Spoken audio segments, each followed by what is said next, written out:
Green Lanterns issue number 51 from DC Comics. This is the second issue of a new story arc that started with issue number 50. This is written by Dan Jurgens, who I believe also wrote Superman and Super Sons. And I'm sorry for that smacking noises. I don't know if the mic is picking it up, but if it is, that's my dog right behind me smacking her lips. But yeah, I am enjoying this new story arc. Here's the thing: I love the crap out of Green Lanterns. This was like one of my favorite series, ongoing series, last year. I would say that the only thing that like barely edged it out as being like my favorite current ongoing series is Red Hood and the Outlaws, which I'll still say that's probably my number one. But this was like a really close second. I like everything about it. I like the space adventure stories. I like the two characters. Jessica Cruz is awesome. Simon Baz is awesome. I especially like Jessica Cruz because I can identify with her a lot because I suffer the exact same thing that she has, agoraphobia, panic disorder. I have the exact same thing. I actually did a video on it. If you guys wanted to see it, you know what? I'll put a link to that video in the info below, and then I'll put it as one of my end screen videos at the end of this video. But yeah, I really liked the series. It was awesome until Tim Seeley got involved. And I'm gonna say this: Tim Seeley sucks when it comes to writing superheroes. And I know some people might be like, but isn't hack slash like your favorite comic book thing ever? And I'm like, yeah. And I know Tim Seeley created it, but that doesn't mean I love everything that he does. My opinion on Tim Seeley is this: you give him a supernatural story, you give him like a horror story, something to do with the occult, and he's phenomenal. You give him a superhero story, and he sucks. Or at least this is just my opinion based off of the few stuff that I've read of him. His Green Lanterns was garbage. His prelude to the Batcat wedding, he did like all 5 of those. They all sucked. Like everything was involving superheroes that he's done, I just found just really terrible. His Hack Slash, I freaking love his Hack Slash, obviously. My favorite comic book franchise. Cassie Hack, my favorite comic book character. His Hellblazer was really good. The current Hellblazer sucks.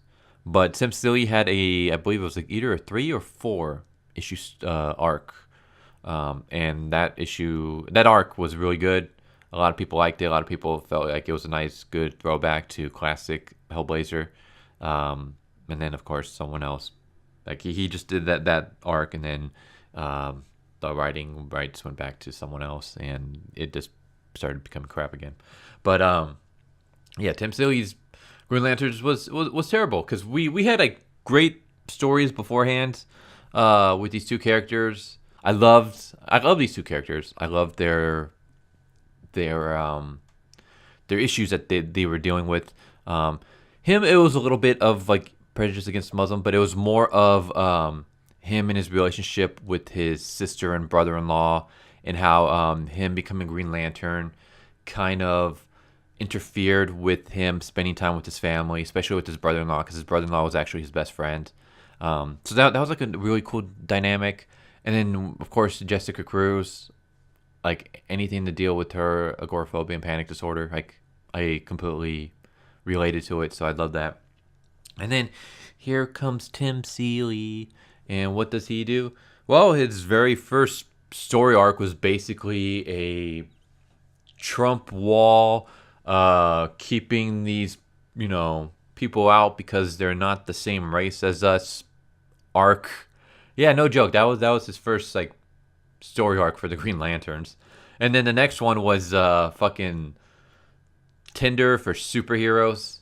I'm not making that up. There was literally a story arc about superhero Tinder app. Yeah. So I dropped it. I draw Green Lanterns. It was like, this is stupid. I'm not gonna read any more of this. And yeah, I haven't regretted that. And then of course I heard that Dan Jurgens was jumping on as a writer, and I was like, well, I've heard a lot of great stuff about Superman and Super Sons, and Did he do Super Sense? I think he did Superman in Action Comics. I know he did Superman. He did something with Superman. But I've heard like a lot of great stuff about it. Regardless of what he did, I've heard a lot of great stuff about Super Son, Superman, and Action Comics. And obviously, he played a part in like one or two, or maybe even all three of those. So I was like, all right, I'm gonna jump back, give this a chance, and I'm like, yes, this is awesome. Basically, he turns what Tim Seeley left behind with all that superhero Tinder crap, and then he brought it back to the space adventures. And now we got a space fantasy murder mystery, and I was like, oh, this is awesome. I love murder mysteries, and now you throw it into the Green Lantern universe, and it's like, yes. So I'm just gonna rehash a little bit of the previous issue. Basically, someone is going around killing people. He's just basically attacking people. John Stewart went to go investigate, and basically he got attacked by this person. And the person that completely just overpowered John Stewart. And John Stewart was like, send out this distress help. Send out an alert that I need backup. And the Ring refused. The Ring's like, no, I'm not going to do that. And then John got his butt kicked. And the Ring basically refuses to help John. The only thing it did help John with was like it kind of kept him on life support while he was like floating unconscious in space. But other than that, like it didn't release any like help signals. It didn't tell him like what was going on with like who is he fighting, what do they want. So we get this cool thing where it's like people are being killed off. The Rings are refusing to help the Green Lanterns for some reason, and then the cliffhanger on that issue was one of the Guardians was murdered. And that's how we don't start exactly with that. We start with I think this character's name was Penelope or Penelope or something. Basically, there's this planet of these eyeball squid creatures, and some people might say they could throw back to like a Marvel character. I think they're actually based off of the Cthulhu mythos from Lovecraft. But basically, there's a water planet just filled with these creatures, and they're being attacked. And this thing is a Green Lantern, and it basically he goes to protect its people. And this is the guy who's basically been going around destroying people. And this is kind of what he's just been saying. You're not of the effort, you're not of the direction, you're not of the destination. You must be destroyed. And he does. He destroys this character, and it was actually kind of sad. This thing is kind of cute in a grotesque sort of way. So we cut back to the planet Mogo, where Simon Baz is the one that found the Guardian, and the thing is that Jessica Cruz's ring is basically telling her, hey, be careful about Simon. Like, this whole thing seems kind of, sketchy. And for anyone who doesn't know, basically Jessica Cruz's ring is different than everybody else's. Jessica Cruz's ring actually has like a personality. It has like its own, it has its own personality. It has its own thoughts and stuff like that. I don't really remember why was that. I don't know if it was just because of Cruz and her own like agoraphobia and the way that she interacted with the ring gave it its own kind of thing. Because that's basically what was going on. Basically, it was her giving the ring like its own personality in the earlier issues. And then there's also the fact that her ring is one of the originals that were created. So maybe that has something to do with it. I don't know if like Tim Seeley did any kind of story or any kind of moment where he kind of explained why her ring was different. Because if he did, I didn't read it because his Green Lantern stuff sucked. But her ring is basically telling her, hey, the way the the way the Guardian was killed, basically debris kind of fell and impaled the Guardian.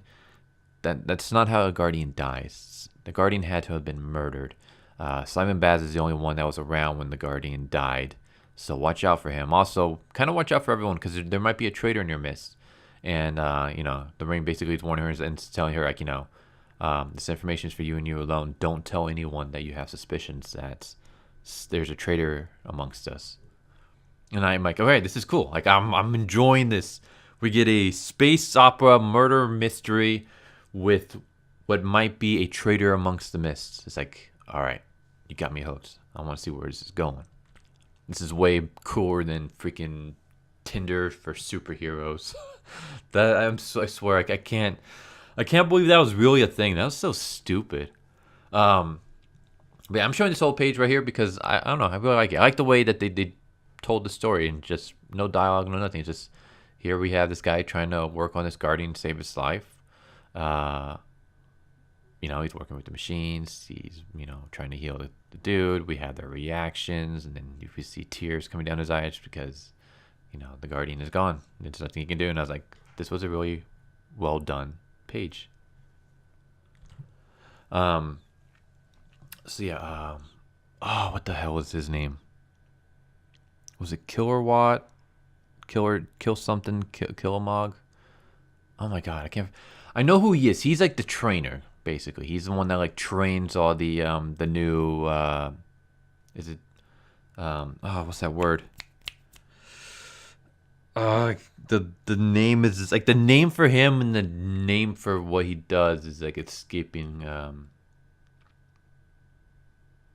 I forgot. But basically, yeah, he's like the trainer for the new recruits. I forgot his name though. It's like Killer Wog.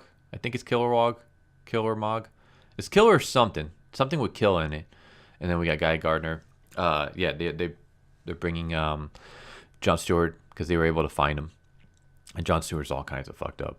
And yeah, like basically they're yelling at the guy, hey, you got to help him, blah blah. And it's like, oh, wait, the Guardian's dead. Holy shit. And just I like the fact that even their reaction just kind of drives home the point of how big of a deal the fact that a Guardian died is. So basically the Jessica Cruz, Simon, Kyle, Guy Gardner, Killer, whatever, and basically all the other Green Lanterns that they can get are going around on Planet Mogo, and they're trying to keep up all these buildings that are basically Planet Mogo's sentient creature. He's a sentient planet. He can control the weather, but for some reason he's not able to control the weather now. And there's like a huge crazy storm that's knocking over buildings, and there's people inside. People are being killed and crushed by debris and stuff. So the Green Lanterns are like, doing everything that they can to try to hold up the city and fight off against the weather. Meanwhile, the Penelope, I forgot the name of the eyeball creature, but its ring arrives and basically says, so and so has been, terminated. So Jessica Cruz, Kyle, and Simon decide to go investigate, and they discovered that the Sith are attacking the planet. I mean, come on, this looks exactly like Imperial ships from Star Wars, but yeah, the ship is basically attacking the planet. It's shooting beams that are heating up the water and basically boiling these creatures alive. And then, of course, there's that, blue dude that's down there just wiping out people. So, yeah, they go to help out. And that's why I'm going to end the review, because I don't want to spoil too much. There's a few more pages. But, yeah, this is an awesome arc so far. I'm really enjoying it. I'm really liking it. I love space opera, space, fantasy stories, and I love murder mysteries. And then now we got those two combined with the whole like, hey, someone amongst us might be a traitor. Who is it? And it's just like, now I don't know, like you add all those together, and you got a very intriguing story that I am interested to see how it plays out. So anyone who's like interested in getting into Green Lanterns, or if you were like me and you kind of stopped after Tim Seeley's garbage tier writing, issue number 50 is the best way to jump back in, and then 51 also kind of continues the great stuff that 50 left off from. So yeah, I'm really liking the story arc. And I'm hoping that Jurgens stays on as the permanent Green Lanterns writer now that he's basically been kicked off of Superman for Bendis, which that makes no sense to me. Especially since Superman, like everyone was really liking Superman in Action Comics and Super Sons. Why would you kick off the team that was involved in that so you can bring on Bendis, who hasn't proved himself in years? Like that just it really boggles my mind. Like I've said this so many times, but like if I was this DC, I wouldn't have brought Bendis on our team just because I think he's cancer to the industry. Even if he did like decent writing and stuff, just his politics, like all the people that he brought into Marvel, and what happened with Marvel, like don't bring this guy in because or if you do, don't give him power to like bring in anybody because that's what Marvel did, and look at where that's going. But yeah, I wouldn't have brought him in the first place. But if I did, I wouldn't have given him Superman.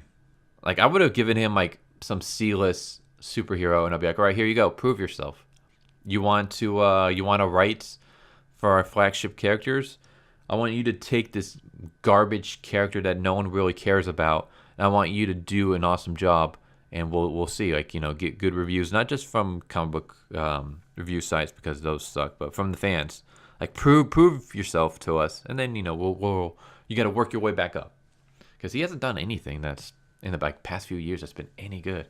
But whatever. Yeah, since Jurgens is like no longer involved with Superman, I'm hoping that he's like full time for the Green Lanterns. It's not just for like this current arc. But yeah, hope you guys enjoyed this video. Like I said, I would recommend this issue and the previous issue. I would recommend getting back into Green Lanterns now that Jurgens is writing forward. So yeah, I hope you guys enjoyed this video. I guess the plugs. If you guys like this video and you guys haven't already, hit the subscribe button. I'm trying to get to 300 by the end of the year. I'm around like 265 last I checked. Hit the bell for notification if you guys haven't already. If for some reason you're still not getting notifications, I basically do comic book reviews every Monday and Friday. So if all you want is comic book reviews, just show up every Monday and Friday and you'll get a video. Tuesday and Wednesday is not Wednesday. Tuesday and Thursday is video game, like Let's Plays and stuff like that. So if you're into video games, you can do that. But if you're just here for the comic books, Mondays and Fridays, hit a like if you like the video, leave a comment down below, share this with your friends and family, share it with other people within the community if you could. That would be greatly appreciated. I do have a PayPal and a Patreon that you guys can donate if you guys feel like it, but you guys don't have to do that. And to be honest, I always feel kind of weird asking for money. That's why I more than half the time I don't even promote that I have that. And if you guys even go to my Patreon, you'll notice I didn't put up any like rewards or Patreon exclusive videos or anything like that because I don't know, I just feel weird asking for money for doing YouTube videos. I kind of do this because one, I like it, and two, I want to interact with you guys like even more. It's nice to be around like-minded people and in both comic book and video games. But if you guys feel like helping the channel out in that way, you guys can donate below. But just hit the subscribe if you haven't, share it with friends and family, just help the channel grow. That's more than enough, and that would be greatly appreciated. But yeah, hope you guys enjoyed this video, and I hope to see you guys next time. Later.